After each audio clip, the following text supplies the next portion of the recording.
Love, exciting and new. Hello, Hannah Waddingham here.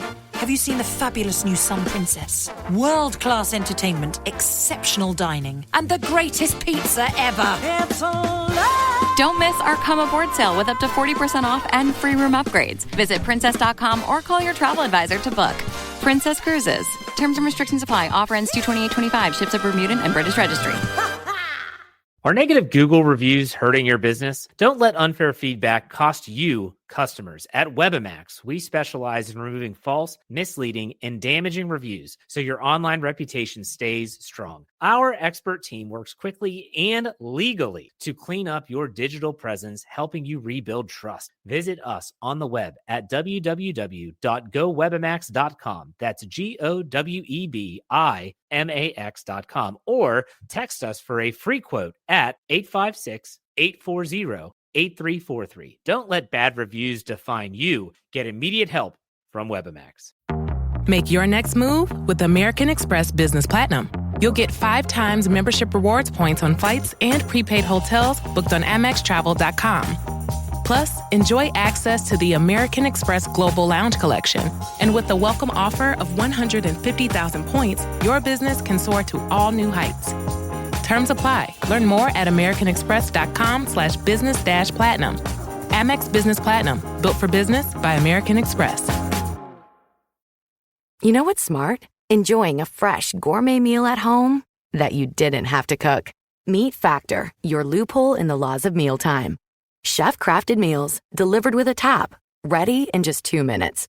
You know what's even smarter? Treating yourself without cheating your goals. Factor is dietitian approved, chef prepared, and you plated. Pretty smart, huh? Refresh your routine and eat smart with Factor. Learn more at factormeals.com. This episode is brought to you by Allstate. Some people just know they could save hundreds on car insurance by checking Allstate first. Like you know to check the date of the big game first before you accidentally buy tickets on your 20th wedding anniversary and have to spend the next 20 years of your marriage making up for it. Yeah, checking first is smart. So check Allstate first for a quote that could save you hundreds. You're in good hands with Allstate. Savings vary. Terms apply. Allstate Fire and Casualty Insurance Company and Affiliates. Northbrook, Illinois.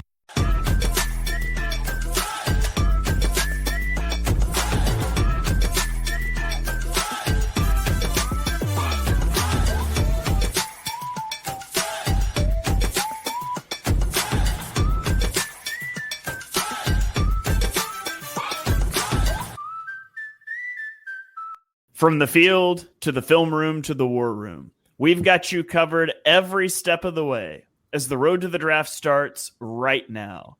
Hello and welcome to another episode of the Armchair Scouts. I am your host, Shane Haff. You can follow me on Twitter at ShaneHaffNFL. I'm joined today by my co-host and fellow draft enthusiast, Dibes. Give him a follow on Twitter at Mr. Crockpot. Be sure to check out his podcast, Party on Broad. Dibes, how are you doing today? Doing well, man.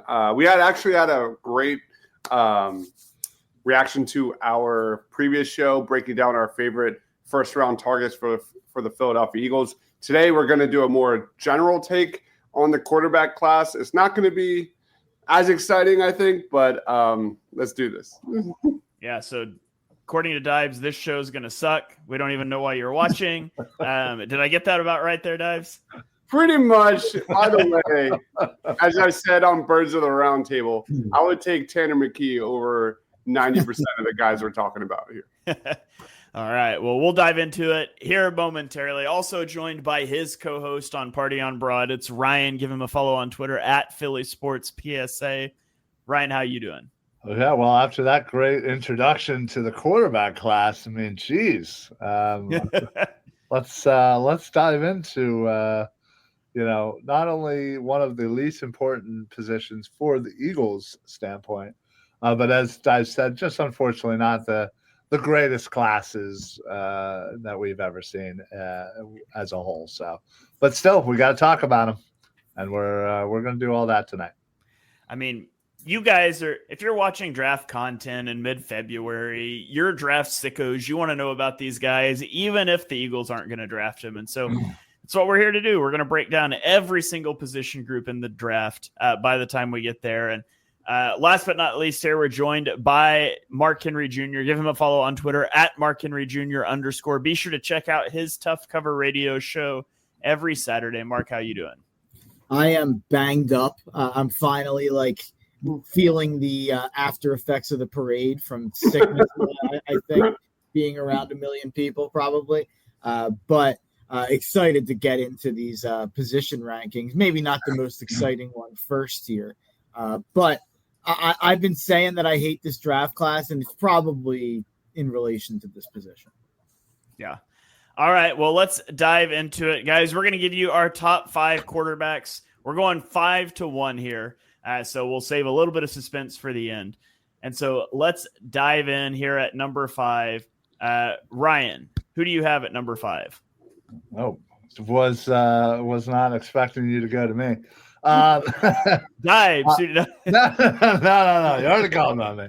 I'm going to go with Will Howard here, and I know this may not be the most popular selection to throw in the top 5 here, and I know this is Dibes' favorite guy, but honestly, just like Jalen Hurts, this guy played his heart out when it mattered the most in the college football playoffs.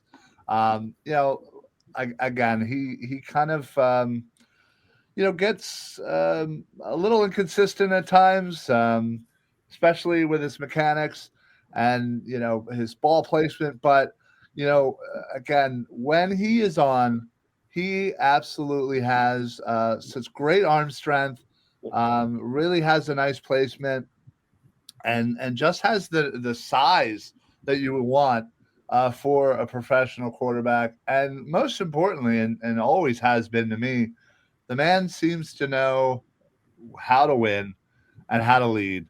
And, those are qualities that I think, unfortunately, not a lot of people, carry these days. And that says a lot to me about Will Howard. He obviously is physically gifted. And, again, like I said, he led that Ohio State team, a team that was all but written off after the Michigan loss. And he just beat everybody that they said that he couldn't. But yeah, mechanically speaking, though, again, like I said, a little inconsistency, but man, when he is on, he really does show good skills. He has good, vision, good anticipation, good kind of mental reps. And I think, it might be a slow kind of build in the NFL, but I think with, the right coaching, I think he could develop into a really nice professional at the next level.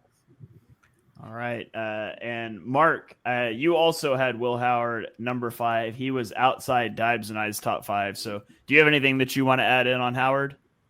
Yeah, I just think you look at what he did in that playoff run, and I feel like I'm catching myself kind of maybe being way too high on every Ohio State guy that performed so well in that playoff run. But he made a couple throws in that national championship that were layered throws that I didn't really know that he had the capability of making. When you talk about him, you talk about kind of the size and the mobility generally, and what he can do as a thrower sometimes can kind of be secondary. And he had the dudes at Ohio State that kind of, you didn't know if he was throwing anybody open, really. When you have to throw to Jeremiah Smith and Igbukah, they're going to be open most of the time. So, but in that natty, I really did feel like he was picking apart a defense that had been really good in the playoffs leading up to that in Notre Dame. And Ohio State obviously had a way higher caliber of athlete than Notre Dame, but even still, I just think when you're talking about after the top 4 guys in this class,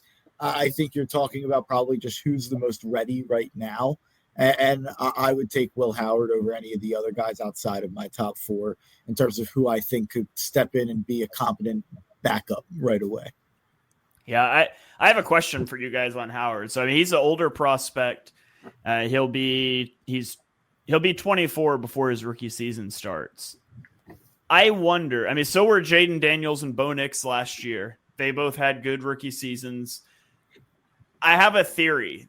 Maybe teams are going to start to like these older quarterback prospects because much is made of the rookie QB contract window in the NFL. But you get so many of these guys that just don't have enough reps, and they come into the league and they're starting at 21 years old. And for a long time, I feel like that's been viewed as a big positive. I wonder if we're going to see that start to swing back the other direction, where it's like, hey, I want to get a 24-year-old that has 5 college years under his belt that then I get to have. He's going to be on his rookie contract till he's 29. I wonder if we're going to see like a pendulum swing the other way. I mean, the superstars are always going to come out younger than that. But I do wonder if maybe for a while we've overly like knocked guys that are older rookies, and maybe that'll start to swing back. Yeah, I think it's the one position that you can say that about. Like the other positions, I think you still are always going to want the youth at.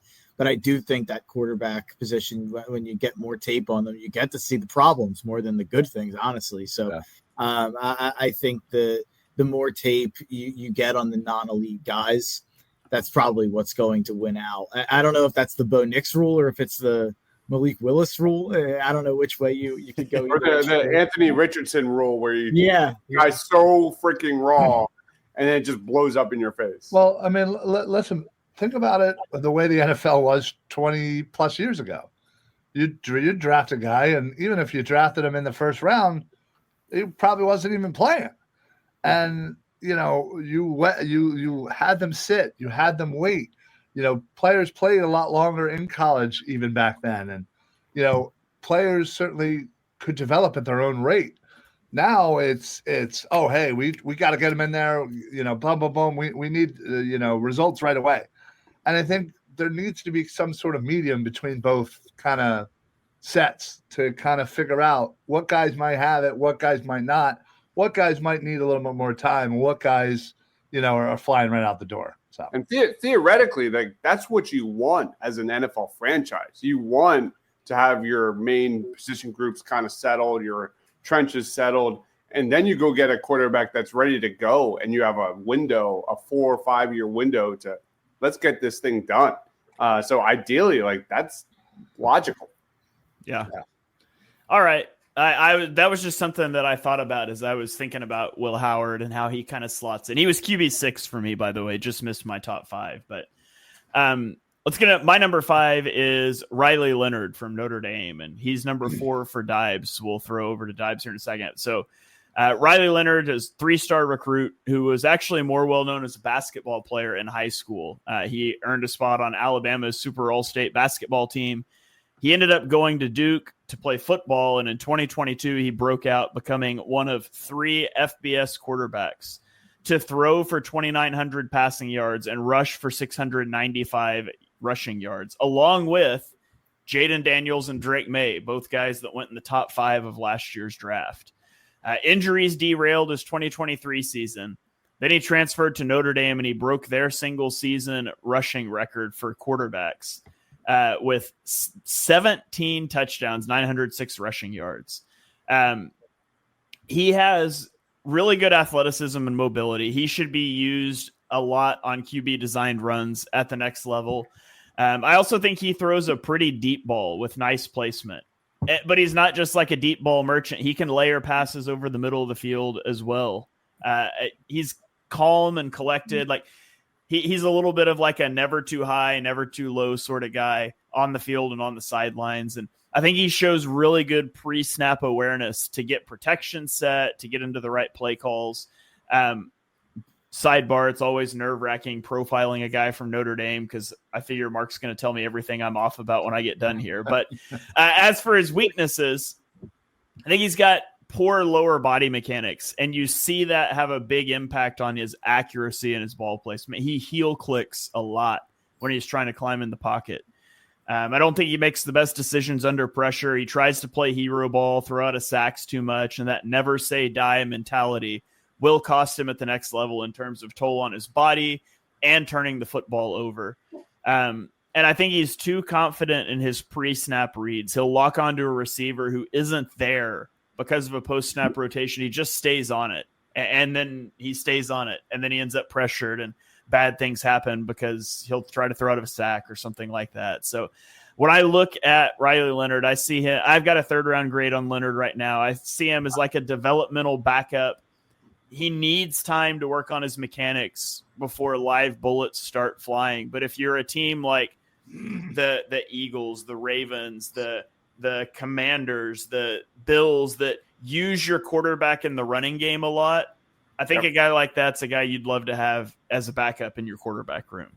So Dives, you've got him at number 4 on your board. Talk to me a little bit about him, what you see when you watch him play. I'm definitely lower. I think he's more of a day 3 guy. But yeah, Riley Leonard, I think fitting the Philadelphia Eagles in that RPO game could be pretty interesting. You watch the highlights, the mobility is all there. He adds an extra dimension with that mobility to, extend plays, pick up extra yards, get into contact, pick up first downs. You talk about the passing. He can definitely layer the ball. He can definitely hit tight windows. And he has nice velocity on the ball. And there are a good chunk of negatives. He's got to be more consistent, especially when it comes to processing, pocket management, poise under pressure. That's a big area for growth, especially when it comes to his inconsistency as a processor. His accuracy tends to kind of go up and down. Like you said, Shane, the mechanics are wonky, and he's going to need a lot of work before his first NFL game. But overall, I like the tools. I'm not going to lie. I'm a big fan of this guy as a 3rd-round, as a day 3 developmental prospect. I think he would fit best in kind of a team that wants to run a lot of RPOs, a Kellen Moore offense that wants to go horizontal, get the pocket moving. I think he's got terrific value on day 3. If he's there, I would love the Eagles to snag him and kind of back up Tanner McKee after we move Kenny Pickett and get a round 4 draft pick. If you keep saying that, maybe it'll happen. Speak that 4th-round draft pick into existence. I will give a team Kenny Pickett for free if they'll also take Bryce Huff. But Mark, this is your guy. He's quarterback for your team. He wasn't in your top 5. What are we missing on Leonard? Yeah, I was shocked to see you guys give him some love here. Yeah, I just don't think he's there as a thrower of the football. He just really freaks out with any pressure. There's not a lot of pocket presence there outside of just dishing the pocket and trying to run, which as a fan was kind of what I was begging for him to do every time he dropped back to pass anyway, was just run. So he's an incredible runner. I mean, 900 plus yards, I think. And like you said, broke the record for touchdowns at Notre Dame in terms of rushing there. But he made a couple decisions in tighter games, and the Northern Illinois one obviously sticks out where the pocket kind of collapses and he throws that pick that leads to them losing the game. But I mean, I don't want it to sound like I would probably have him QB7. I think that he's a fun day 3 backup for a fast quarterback. If you were to throw him in there for Jaden Daniels as a backup, I kind of get that. But I do think that they're just, I mean, his top, this was his best year in terms of passing at Notre Dame. And he had 2,800 yards in 16 games, 66% completion percentage. The air yards, the ADOT's not crazy high. I think that there's probably limitations beyond repair when it comes to him being a passer. All right, so there you have. Oh no, Dives, we got to get your number 5. We did ours. Who is your number 5, Dives? And I desperately did not want him on my list, but here we are. I had to because I think there's upside for sure. Let's talk about Jalen Milroe. I don't know if I'm the lowest on him, but Jalen. Yeah. Okay.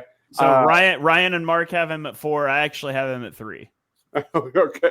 Arguably the most physically gifted quarterback in this draft. He's got a legit arm.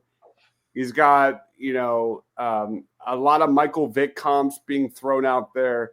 But for anybody that watched Alabama this year, it's very evident this guy has way more negatives than positives.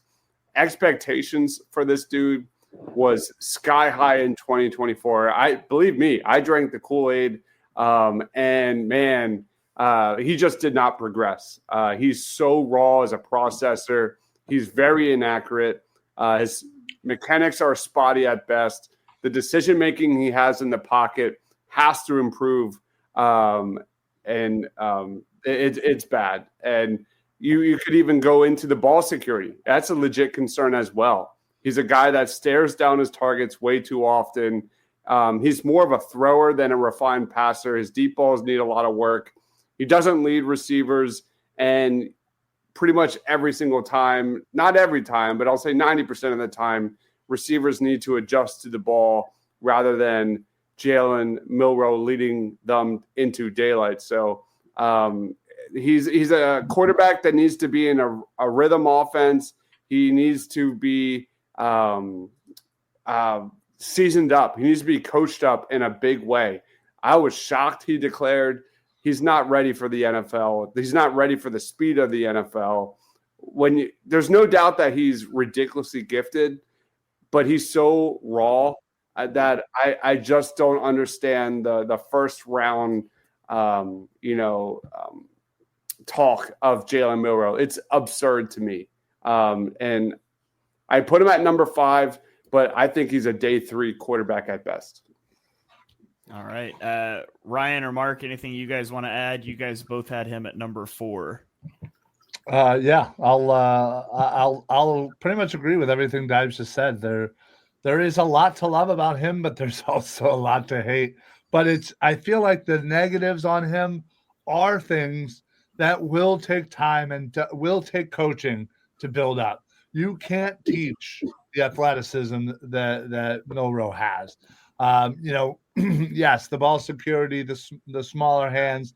I don't know if he has, Kenny Pickett small hands, but they're not great. Time out. Did you guys see, just because you brought it up, the Kenny Pickett, did you guys see Kyle Pagan's interaction with Kenny Pickett about the hands? Yeah. That was pretty funny. He wanted to do this bit because, there was some post where Kyle had looked like he had small hands, and Pickett wasn't about it. Shocking. Yeah, Kyle took a picture at the Hard Rock after the whole thing happened, and the way that the picture happened, his hands looked really, really small. So everybody was calling him Kenny Pickett. And he was trying to go up to Kenny to talk to him about it. And he was he said he kind of got word vomit. And he just spit out I took a picture and my hands were small and people were calling me Kenny Pickett. Can we take a picture comparing? And Kenny was like, no, bro. Yeah. It was pretty funny. Listen, I think Milroe definitely has an ability to be a good quarterback down the road. He just needs a lot of help. And Dive said it perfectly. It kind of would make more sense for him to jump back in for his last year. He seems to be a slow processor. Obviously, if you saw the Senior Bowl, there were a few moments there where it just looked like he was kind of deer in headlights. And I don't know. It's hard because on one hand, you see all the athleticism, and then on the other hand, you kind of just see these, inaccuracy and ball security problems. So Shane made a comparison in the group chat that I wanted to fly to Oklahoma and fight Shane about. But I will say that if Jalen Milroe gets drafted in the first 64 picks, he owes Jalen Hurts a gift basket 100%. Because I do think if Jalen Hurts hadn't had the success in his career that he has had, you probably wouldn't be seeing people try to hype Jalen Milroe up the way that they do. And obviously the comparisons, size wise, I think makes sense, and play style wise in some capacities. And he's a guy who can throw a pretty deep ball and can run really well. So I understand kind of the the bare bones comparison. He's kind of like if Jalen Hurts never went to Oklahoma and like learned how to play modern football. I guess like it does feel like Jalen leveled up when he went from Alabama to Lincoln Riley's system at Oklahoma, which was obviously spitting out Heisman #1 picks at the time. And I think he leveled up. Maybe if Milroe would have went to that scenario, I don't know what that would have been. Or, obviously it's interesting. His first year as a starter at Bama, he really struggled early in the year. And then Tommy Rees, who was Notre Dame's offensive coordinator, who left for Bama, really kind of figured out an interesting kind of game plan for him the last, I'd say, half or 2 quarters or 3 quarters of that season.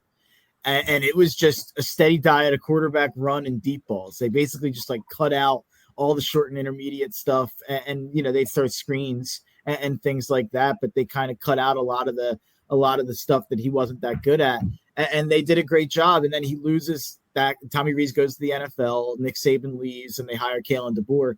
And he did regress in a lot of those ways. So maybe there's an argument that in the right system, maybe there is some Jalen Hurts untapped potential in there. I think the people, like, we've watched him play on some huge stages, so maybe we overrate the negatives sometimes because he had such high expectations, and it's championship or bust, win every game or bust. But he definitely showed up flat in some big moments. The Auburn game was one that I think of, the Michigan game, the bowl game where Michigan's backups are out there and Jalen Milroe couldn't get anything going.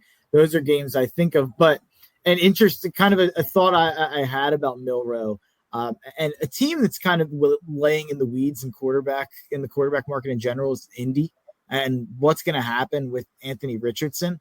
It would be interesting to see if you're going to give Milroe to anybody to make it work. The guy who made Jalen Hurts work first in Shane Steichen is probably the guy you want to try it with. So maybe, I don't know if that's kind of doubling down on the same problems. Shane Steichen's probably like, please just give me a passer. Yeah. I don't, maybe if you take Milroe in the second or third, if you're Indy, you can kind of be like, one of these two, like we have both of these guys, and if one gets hurt, we don't have to completely change the offense, and maybe that's an argument. But yeah, I wouldn't. I mean, I probably had Milroe. I have my top 100 sitting over there. I should have it next to me. I think he's in the 70s or 80s. Yeah, so I've got a second round grade on Milroe. He had some spectacular games this season. The Georgia game, he throws for 374, rushes for 117, and has 4 total touchdowns. He rushes for 185 and 4 touchdowns against LSU, but he's got some real clunkers too. I mean, 11-26 with 3 interceptions against OU, 50% completion with 5 sacks against Michigan, and those are 2 of the last 3 games of the year. And so he's stumbling into the process. But the reason NFL teams are going to like him, one, he's mature beyond his years, and he comes from a military family. Like, he's going to say the right things in interviews. He's the guy that you would want to represent a franchise.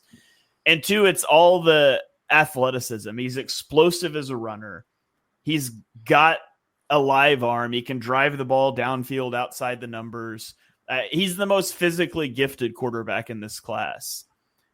He's got a lot of warts too. He's a see it, throw it guy. He's not an anticipation thrower. He struggles to diagnose coverages, doesn't throw over the middle.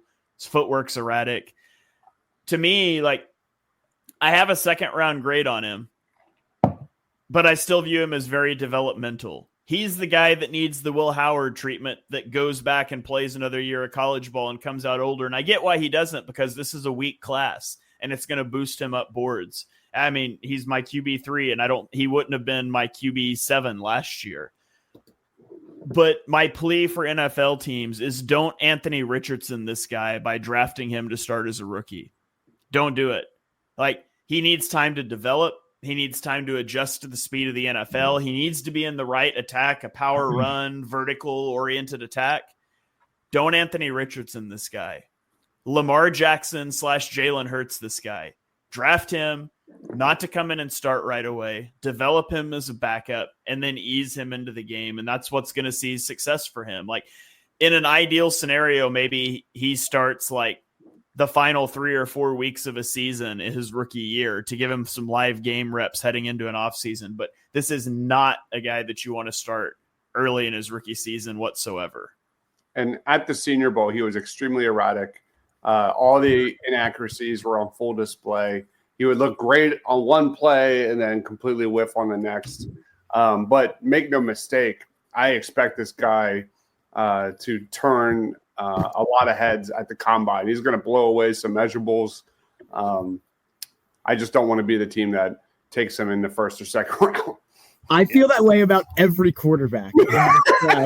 I just wouldn't want to be the GM that's like, this is my guy. I'm rubber stamping this guy as the guy that I'm kind of going in on. It's not that draft. And I will just say to Brandon's comment, Hurts college resume greater than Milrose.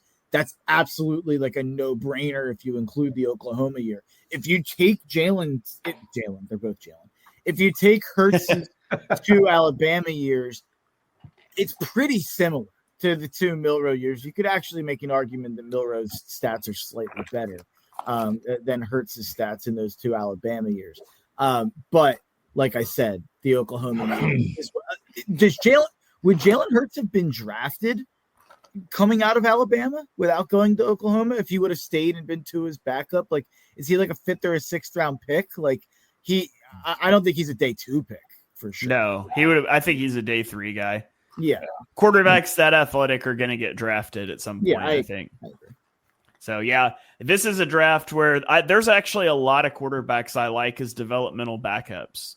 They're just going to get overdrafted because it's not – if some of these quarterbacks were in last year's draft class, they'd slide down to early day 3, and I would like a lot of them. But that's not where we find ourselves. So there's a guy who didn't make any of our lists who was more shocking than anybody that came out. Maybe we'll get to that at honorable mentions a little bit. Cool. Yeah. All right, let's go. My number 4, I'm the only one that hasn't done number 4. He's number 3 for everybody else. It's Jackson Dart from Ole Miss. His father played safety at Utah, so the football's in the blood, but he played baseball and football in high school and was a 2-time All-State selection in baseball. 4-star recruit. He went to Ole Miss. He breaks the he went to USC and then transferred to Ole Miss. But at Ole Miss, he breaks the record for total offensive yards and passing efficiency this season. He's 6'2", 225. He's young. He's only he'll be just about to turn 22 on draft night. Threw for 4,200 yards this year, 29 touchdowns, and only 6 interceptions. I would say Dart has above average arm strength. I wouldn't say he's got like an elite arm, but he's above average. He's got a plus arm, but he's got the ability to throw from multiple arm slots. He's got that baseball background that lets him be creative with rushers in his face. He can throw with velocity and he can throw with touch. He checks both of those boxes. He can extend plays. He's got the athleticism to do that. And when he extends plays, he can throw or run off of those extensions. It's not just a guy that has to buy time and hope something comes open. It's not a guy that just buys time and is looking to run. He's open to both possibilities. I do think he's a really good ball handler on like play action and RPOs. So I would want to build a lot of an attack out of that with him. But I do think he is a slow processor post snap. And he does not throw with anticipation very often. Kind of like I said with Milroe, he is a see it, throw it guy. I have to see it open and then I'll throw it.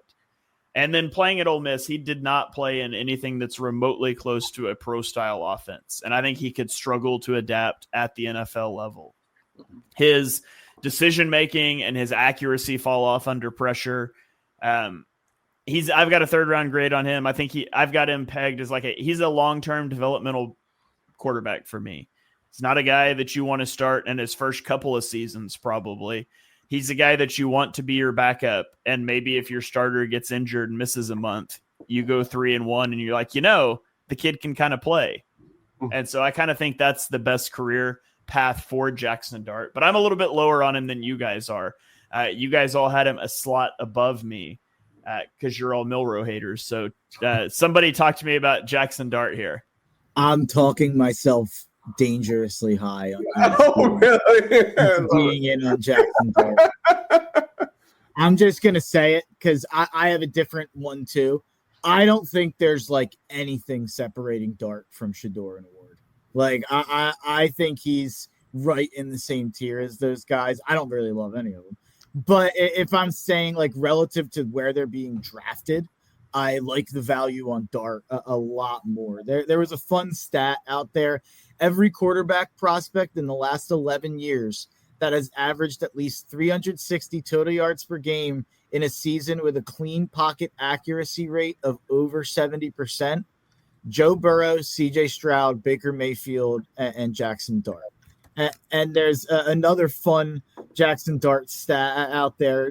He's an 11.9 at ADOT, 7.1% big time throw rate, 10.7 yards per attempt, all better numbers than Cam Ward and Shedeur Sanders. And a fun part and a fun kind of nugget to that stat, he had less time to throw than either of them at 2.77 seconds. He's got a little athleticism. He can move. Like, I'm talking myself into Jackson Dart. I'll confession. Like, I have Dart like 5 spots behind Cam Ward on my overall rankings. I'm really low on Cam Ward. We'll talk about that in a second. But why can't he be Bo Nix? It was a pass happy offense. Like you said, Shane, 34.2% of Dart's attempts went to wide open receivers last year. But I'm right there with Mark. Like, I don't understand why a lot of people are so low on him. Like, he's got a high floor. He can do a lot of things really well, and he's not this elite athlete. He doesn't have elite arm talent. But at the end of the day, like, he's going to be a great backup. Like, if like Riley Leonard, if he's there day 3 for the Birds, there's definitely going to be a conversation. Yeah. All right, Ryan, anything you want to kick in on Ward? Yeah, no, I'm equally high on Jackson Dart. You know, I've been a fan of Ole Miss this past year, and you know, a lot of that was Jackson and Dart's play. I mean, honestly, this is a guy that just kind of thrives. You know, when the pressure's on, he seems to be a very natural leader for that team, and you know, and he also seems to command you know, the pocket quite well. Obviously, can sling the ball. I think not. You know, certainly a knock on him would be his deep ball accuracy, but it's just a little inconsistent. But man, you know, he certainly can throw it when need be. Yeah, other than that, I think he maybe kind of bails on clean pockets a little too quickly for most people's likings. I think if he's just a little bit more patient, I think he could really do some more damage. But yeah, I agree. I don't think there's a lot of separation between these top 3 guys. And ultimately, I think when you look back 5-10 years from now, I don't think anybody's going to really care who was drafted before who. I think Dart certainly has a chance to be right up there with both the number 1 and number 2 quarterbacks on most of our lists there. You're the perfect blend of elegance and style, and your ride should be no different. The 2024 Hyundai Sonata Hybrid meets all your needs, from business to brunch and everywhere in between. With head-turning details like a sleek front end, plus stylish interior, and an available 12.3-inch digital instrument cluster and seamless tech integration. Okay, Hyundai. Visit HyundaiUSA.com to learn more about the new 2024 Hyundai Sonata Hybrid. So good, so good, so good. Get ready, because it's time to save at your Nordstrom Rack store. Now through February 23rd, take an extra 40% off red tag clearance boots, jackets, and sweaters. We're talking the best cold weather styles from Vince, Cole Haan, Sam Edelman, and more. All on sale for even less. All sales final. You never know what you'll find, but you know it's gonna be so good. Great brands, great prices. That's why you rack. This episode is brought to you by Indeed. When your computer breaks, you don't wait for it to magically start working again. You fix the problem. So why wait to hire the people your company desperately needs? Use Indeed Sponsored Jobs to hire top talent fast. And even better, You only pay for results. There's no need to wait. Speed up your hiring with a $75 sponsored job credit at Indeed.com/podcast. Terms and conditions apply. Since you're new to H&R Block, we'll look at your returns from the last 3 years for any money your last guy might have missed for free. I could get money back from last year? You could. We'll find any mistakes. Could have really used that 2 years ago when I dated that mistake for 5 months. Don't leave money on the table. Switch to H&R Block and get a free second look review. Second look is included at no additional cost with the purchase of tax preparation. Results vary. All tax situations are different. Fees apply if you have us file an amended return. All right, so that brings us to our top two. We all have the same top two. Mark is flipped from the rest of us. And so the two guys we're going to talk about, Cam Ward and Shedeur Sanders. So, Mark, I'll throw it to you first. You've got Shedeur Sanders number 1. We all have him at number 2. I'll let you take first shot at him here. Tell us what you like about Shedeur Sanders and why you ended up with him at number 1. Yeah, I think it's probably more about Cam Ward than Shedeur on why Shedeur is number 1 and over Ward. But I think it can't be forgotten like how brutal that situation is at Colorado around Shedeur. And I know Travis Hunter was playing receiver. I would actually make an argument that I think Shedeur propped up Hunter as a receiver. I think Hunter's an elite cornerback, and I think Hunter would not be being talked about the way he is if he wasn't playing with probably the most accurate quarterback in college football last year. He has his warts for sure. I think it'll be really interesting to see how, if he even does, if he grades out at the combine or the pro day, whatever, who knows how fake his pro day will be, but it'll be really interesting to see how he grades out athletically because there's definitely some concerns with his pocket awareness and, his speed out of the pocket, how quick he is to get out of the pocket. There's part of me that is choosing to believe that he was playing behind like one of the worst offensive lines in the entire Power 4 and Power 5 the year before that. So I think that I'm choosing to kind of excuse some of those pocket concerns because he can make throws that I think nobody in this class can. I do think if you're talking about the highest level thrower, I think it's by far Shedeur, just in terms of his ability to fit things in tight window, his ability to kind of make throws on the back foot, make throws kind of pedaling to the left, pedaling to the right. I think that he is a deadly, deadly accurate passer. It's a shame he's not like a smidge more athletic, or else I'd be all in. Like if he was just a guy who had a little bit more rushing ability as to kind of on third downs or even kind of for read options or RPOs, then I think this would be, a legitimate number 1 pick.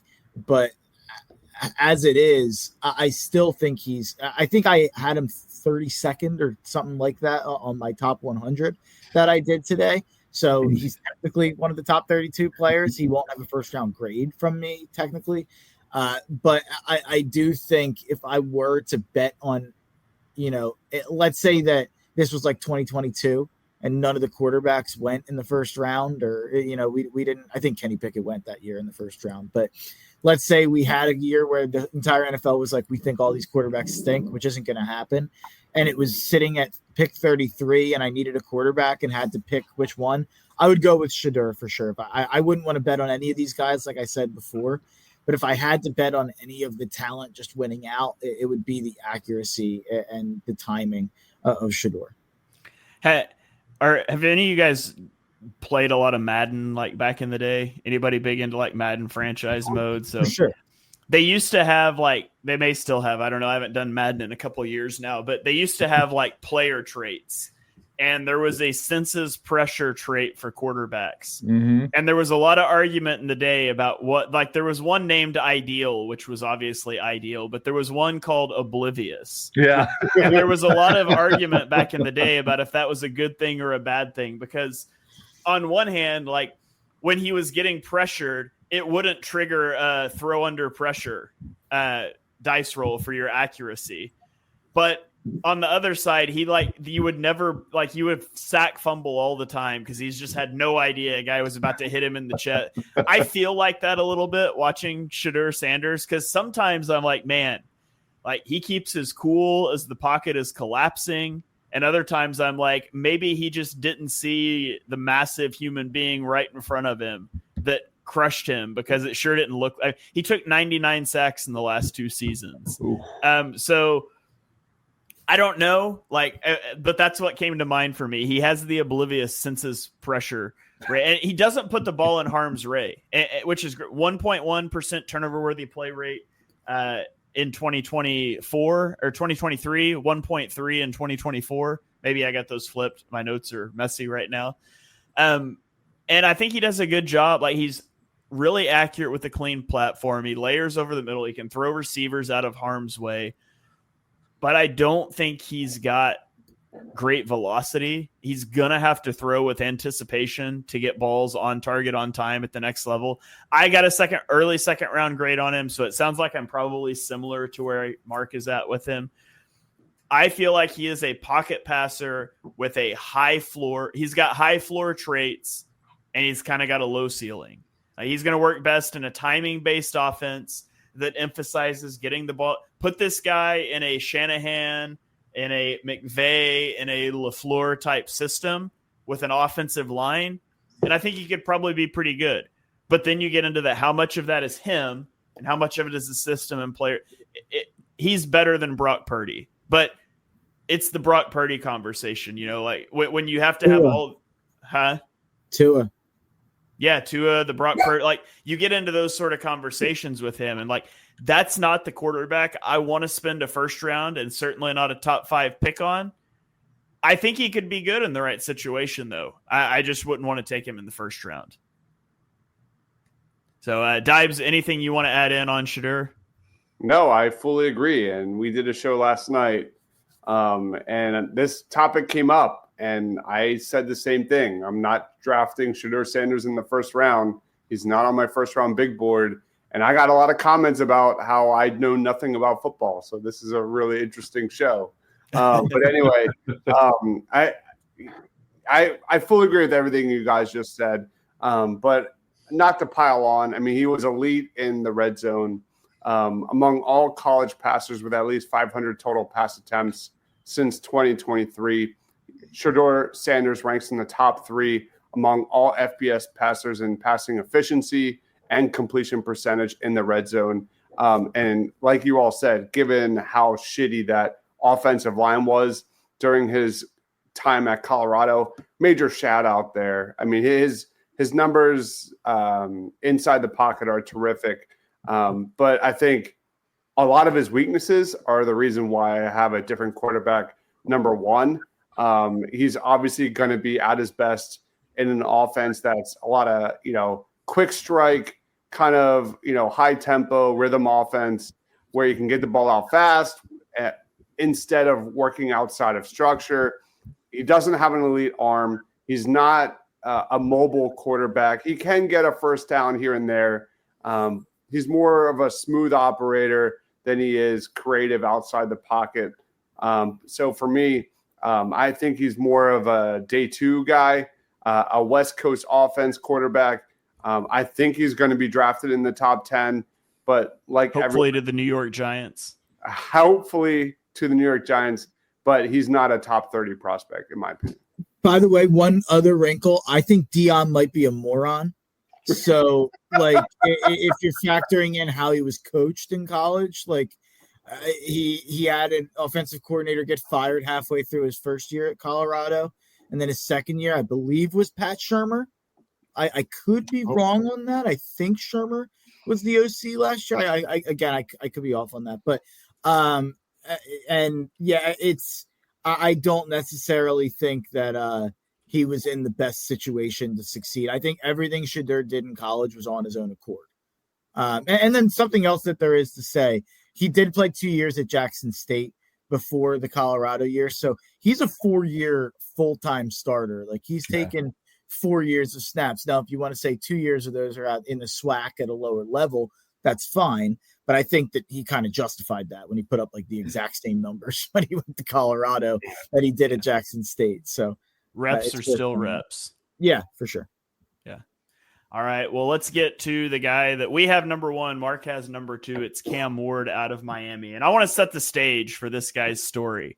And then I'll let Dibes and Ryan take it from there. But crazy story with Cam Ward, right? So he's a 0-star recruit from a wing T offense in high school who plays at Incarnate Word, who was the only program to offer him a scholarship. Then he transfers to Washington State and proves he belongs at the FBS level. And then he transfers to Miami for 2024, where he becomes a Heisman finalist, throwing for 4,313 yards and 39 touchdowns before an abrupt exit from the Pop-Tarts Bowl at halftime. So, interesting backstory for Cam Ward. Ryan, you have him number 1 on your list. Dibes and I do too, but I'll give you first shot here. Talk to me about Cam Ward. Yeah, listen, unfortunately, I wish this was kind of a better situation of like, oh, well, he's much better. I think it's just kind of by default that he is number 1 for me. Like we've said multiple times in this program, any other year probably, wouldn't be anywhere close to the top 3 here. But, what he does well, though, he certainly does have great velocity, able to hit tight windows, maybe sometimes that, he shouldn't even be trying, but still, he can improvise with some of the best of them. And he certainly has shown improvement in processing what the defense gives him. Great short and intermediate accuracy. Seems to, step up in the big pressure situations, so certainly that's, all great things, but, unfortunately he kind of, mechanically relies on his arm a little too much rather than setting his feet and throwing. Certainly ball security is a big one. Deep ball accuracy, not the greatest. And as you just kind of explained his, story, it just kind of seems like he could use more, more big time reps, out there. And like I said, I like him better than Shedeur. Just again, I'm not that crazy on Shedeur. But yeah, I think given the right situation, he can be a successful quarterback. And I think we've been saying that for the last couple of guys here. Obviously it looks like he's, going to go number 1, if not, top 3 here. And yeah, unfortunately any other year, maybe he doesn't get drafted in the first round, but I still think athletically wise, I think he's, got great talent. It's just not a great year for a quarterback. Yeah. All right. Dibes, I think it sounds like you're probably higher on Ward than Ryan. So talk to me about Ward and your thoughts on him. Yeah, I disagree. I think he's very much a first-round pick. I thought it was a first-round pick last year if he declared. I was one of his biggest fans throughout the last few years. He's a big play waiting to happen, a gunslinger in the truest sense. And that is, a double-edged sword for sure. Just like Ryan said, there's a lot of high variance outcomes as a passer when it comes to Cam Ward. He's going to make your jaw drop on one play, hitting a tight window, layering a ball on the other end, kind of make your head scratch. But in terms of ceiling, I think he's right there. If I had to compare him to the previous draft, would I take him over J.J. McCarthy? Absolutely. I think he's and I had J.J. McCarthy as a first. I had in similar respect of like Shedeur. I don't think I had J.J. as a first round prospect, but I expected him to be drafted in the first round. And I think Cam Ward's a better quarterback. He throws the ball like a point guard. He can make all of the throws. He's got a twitchy release. I think he has a really good feel for pressure. Like Ryan said, he's got the clutch gene. How many times do we see him come up big in big moments? And I think he does a really good job keeping his eyes down the field. He doesn't have a lot of physical limitations. His arm strength and ability to move, his ability to take down zone coverage, it is the truest separator when it comes to him and Shedeur Sanders. And, you have to take the good with the bad with Cam Ward. Negative-wise, he's not a good processor. His decision-making is questionable, but that's what he is. And I think the alpha mentality, I think he has elite arm talent. I think he has plus mobility, not elite mobility, but I think above average mobility for the NFL. We're talking about a guy with big-time physical gifts, and I think if you're an offense that wants to take a lot of deep shots and move the ball down the field, Cam Ward's your guy. For me, 100% a first-round pick. Yeah, he can make throws that other guys wouldn't even try, but also there's a reason other guys don't try those throws. He's had over a 3% turnover-worthy play rate all 5 years of his career. He puts the ball in harm's way entirely too often, and he big play hunts to a fault. But he can make those big plays. I do think he has outstanding arm talent, and he's a good improviser. He's dramatically decreased his pressure to sack rate from almost 25% down to 16.7% this year, which is movement in the right direction. I don't kind of like you said, I feel like he knows what he's looking at pre-snap, but he often fails to check his homework post-snap, and he throws to predetermined reads anyways. And when the field condenses in the red zone, he struggles. He only completed 39% of his passes in the red zone in 2024. So I think he's got a lot of physical gifts. I think there's some mechanical issues with all of his arm angle changes and things that cause some placement and accuracy issues. I put a late first round grade on him. Again, I would not touch him with the top 10 pick, but I do think he's a fit for like a vertical passing offense. I want to use him more as a game manager early in his career to help dial back some of those gunslinger tendencies. Like, he needs to go somewhere that has a good support system. I don't see him as a guy that can Jaden Daniels a team that's just not very good. He needs to go to a strong support system that can rely on a running game, can lean on some good receivers, lean on a good offensive line. And, he's going to be a top 5 pick and go to a team that has none of those things. So I do really worry about how he's going to fare as a rookie. I think he can succeed in the right system. I don't think he's going to get drafted into that system. I think he's going to be a Titan, and I think it's going to be a Greek tragedy. Like, I think it's going to be terrible. I'm lower on Ward. Obviously I am the lowest on Ward here. I have him second. I have him 47th when I did my top 100. I struggle to see what he's better than above average at, if we're talking NFL starters. Like, I think all of his positive traits are not elite to me. Like, and the mobility thing is the biggest factor. He's, again, like, similar to Shedeur. Like, these are guys that if they just had a little more mobility for me, like if that was an actual facet of their game, like Cam Ward, 3 years in the power. I actually don't have his incarnate word stats in front of me, but 3 years at Washington State and Miami, 400 rushing yards. Like, not that that's the entire encapsulation of how mobile a guy is. Obviously, you can be mobile in the pocket without rushing, and I do think that he is that.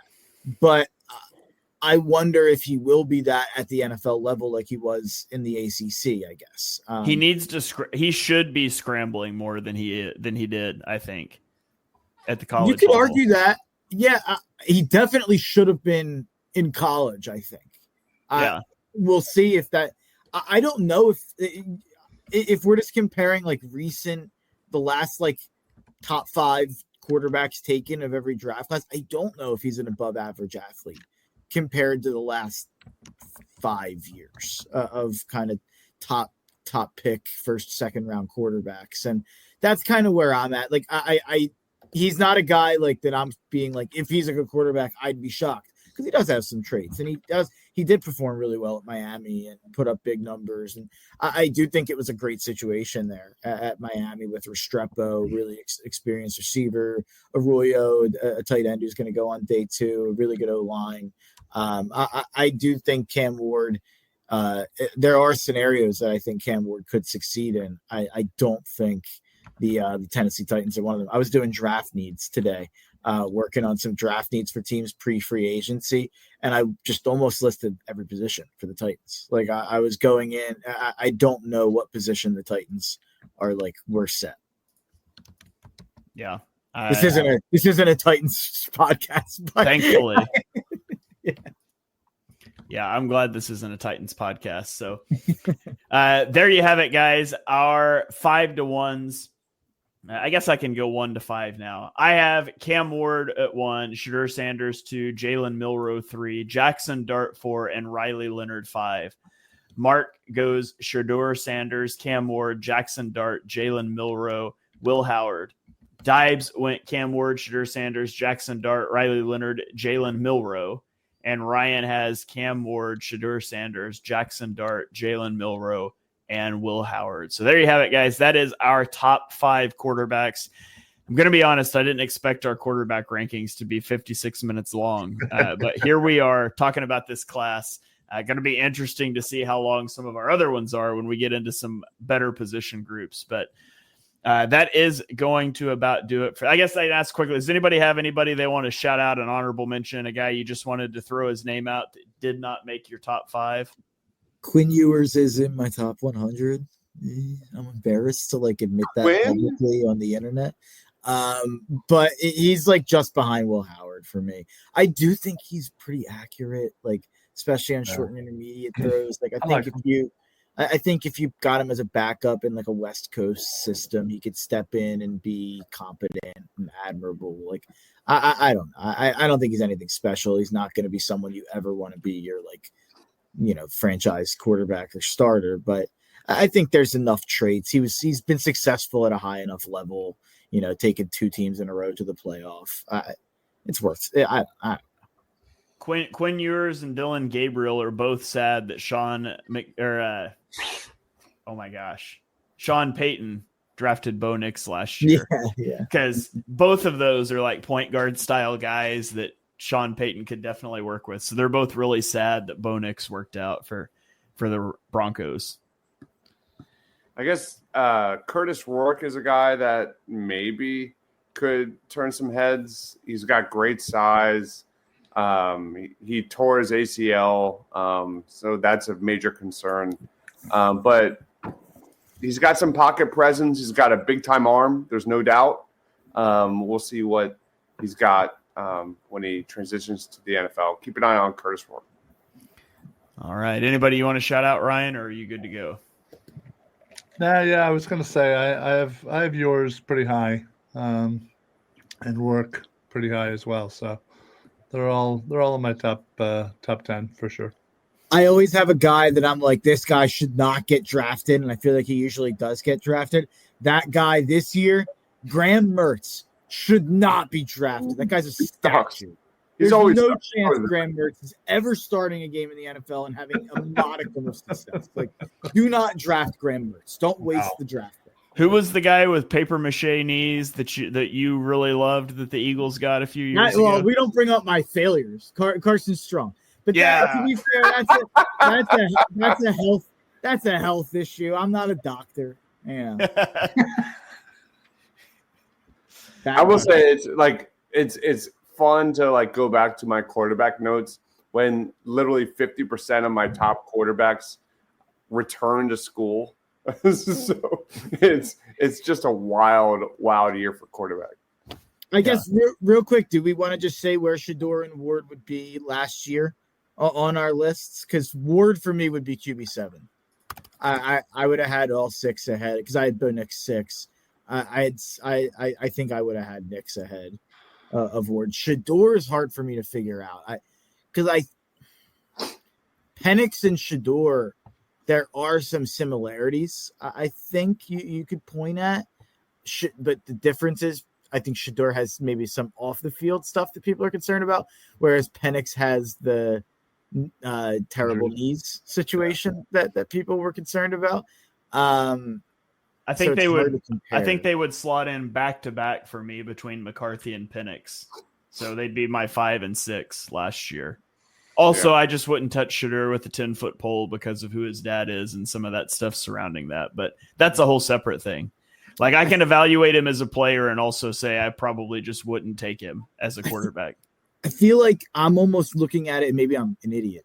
I feel like I'm almost looking at it the opposite way, where I'm like, get him out of Deion's clutches. Like, get him in like a normal NFL building with like a normal offensive staff where he's not running the entire system himself and dictating everything. And maybe that will be what happens anyway. And that's what you're concerned about. I know that.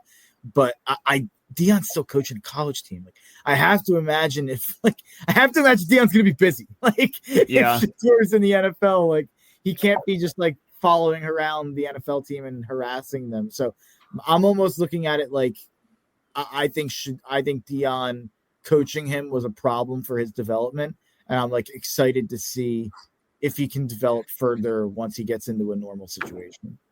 Yeah, but I think I would have had him QB4, Shedeur, and Ward would have been 7. I have obviously the big 3 from last year.